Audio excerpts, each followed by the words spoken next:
The story of the golden baobab tree. In the African savanna, where the sun sets in a blaze of color, there stood a magnificent tree called the golden baobab. Its trunk was twisted and gnarled, its branches stretched towards the sky like giant arms.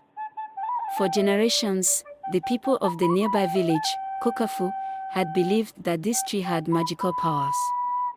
They thought it held the secrets of their ancestors and the key to living forever. One day, a curious young girl named Akua decided to find out if the stories were true.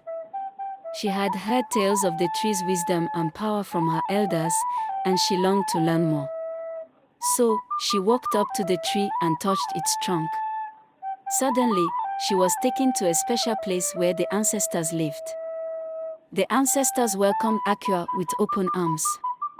They showed her the great kingdoms of the past, the powerful rivers that had shaped the continent, and the strong people who had lived in Africa.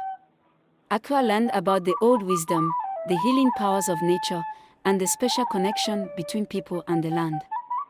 She heard stories of brave queens who had ruled with kindness and strength, of strong warriors who had fought for freedom, and of wise elders who had kept their traditions alive. When Akua returned to her village, she shared what she had learned with everyone. She told them about the secrets of the golden baobab and the wisdom of their ancestors. From that day on, the golden baobab became a symbol of hope and unity for the people. They would gather under its branches to share their own stories and remember the wisdom of those who had come before. As the years passed, Akua grew old and wise, but she never forgot the secrets of the golden baobab. She would sit under its branches, surrounded by the villagers, and tell stories of the ancestors and their wisdom. And as she spoke, the tree seemed to glow with an inner light, as if the ancestors themselves were present, sharing their wisdom and guidance.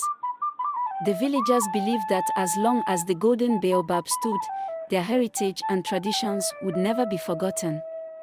And so, they took care of the tree, protecting it from harm and ensuring that its wisdom would be passed down to future generations. Moral of the story: our ancestors' stories and wisdom are very important. By sharing them, we can build a better future and keep our heritage alive. We must also take care of the natural world and the special places that hold our history and traditions.